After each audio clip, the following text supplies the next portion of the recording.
Hi everybody, so it's without a doubt that thermoelectric generators like Peltier devices are fantastic. I mean, they're solid state devices that with a temperature difference will generate electricity. Let's face it, it's almost like magic. But they have their drawbacks. One of them is the efficiency is absolutely terrible. It's like 4 to 5%, something like that. And the other one is that unless you're prepared to spend about $1 million for something you're going to send into space, the temperature range that they can cope with before they start burning out is quite low. It's about 170 to 200 degrees centigrade depending on the type. Because those limitations make you think of other ways of using heat differences. Now, I'm a dirty, hands-on, practical kind of guy who loves to build it and see, which is why we're here at the Science Museum in London. Of course, the classic way of dealing with the heat difference is with the heat engine. I mean, all engines are basically heat engines, but of the heat engine group, my favourite is perhaps the Stirling engine. It's much maligned, but I think is an awesome engine. And it's dead simple, dead robust, and really, really easy for anybody who wants to build one to build one. If you saw video 1956, you'll know that zeolite has an amazing property in that it gets very hot when you add water. Now, zeolite is a kind of clay. It's actually an aluminosilicate. It is dug naturally, more famously from Australia, but there are synthetic versions available, and we're going to use one called X13. Okay, so I've filled my stainless steel tray with a bit of the zeolite, and watch what happens when I pour on water. Boils almost immediately. That is awesome. Pour on some more water and add our Stirling engine.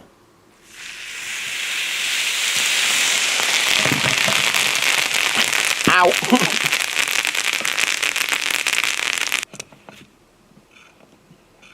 And there she goes.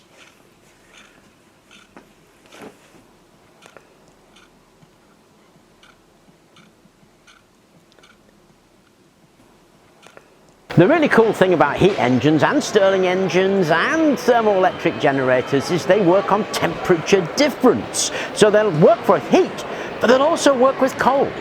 Now, when a reaction is hot and it gives out heat, it's called exothermic. Now, the opposite of that is endothermic. An endothermic reaction will take heat from the environment to run its reaction, and it will get cold. And a really cool one is this stuff. This is urea. It's the principal component of urine. Now, urea, when you add water to it, gets cold. So if I take my Peltier device with its heatsink on for the atmosphere, stick it in there and dissolve it, it's going to get cold. It actually gets very cold. And once that starts to get cold, what we get is the surrounding atmosphere at one temperature, this at a very much reduced temperature, and so we get the heat gradient that we want. And we'll get enough of a heat gradient to run this motor, which I think is just crackers. And there it is spinning away from the cold side, because we've got the colder side that way, and this is an ambient, so it's being warmed by the air around it. And like I say, Peltiers work from temperature difference. So this is an endothermic reaction. Of course, there are lots of endothermic reactions. You're thinking about those instant cold packs, for instance, would do exactly the same.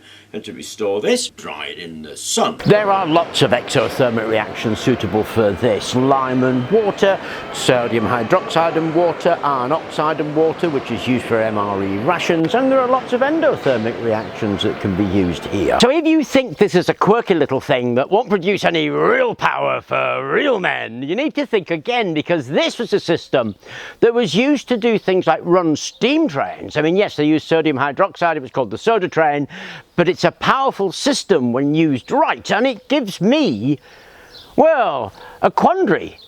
It makes me think, energy crisis? What energy crisis? Because I think there are 4 reasons to have hope for the future. The first one is there's a whole lot of stuff that we've done and sort of forgotten about. The second one is, well, the amazing things that we're doing with modern materials and the development of science. The third one is people. They're an inventive lot, aren't they? And the fourth one is people again, because people are brilliant in coming together in a crisis. So much so that when you're in it and you see them working together, you wouldn't believe it until you're in it. Those things make me think we're going to be okay. We just have to have the will and the work. And energy crisis? Yeah, one energy crisis. Anyway, I hope you enjoyed the video. Thank you very much for watching, and please do remember to like and subscribe.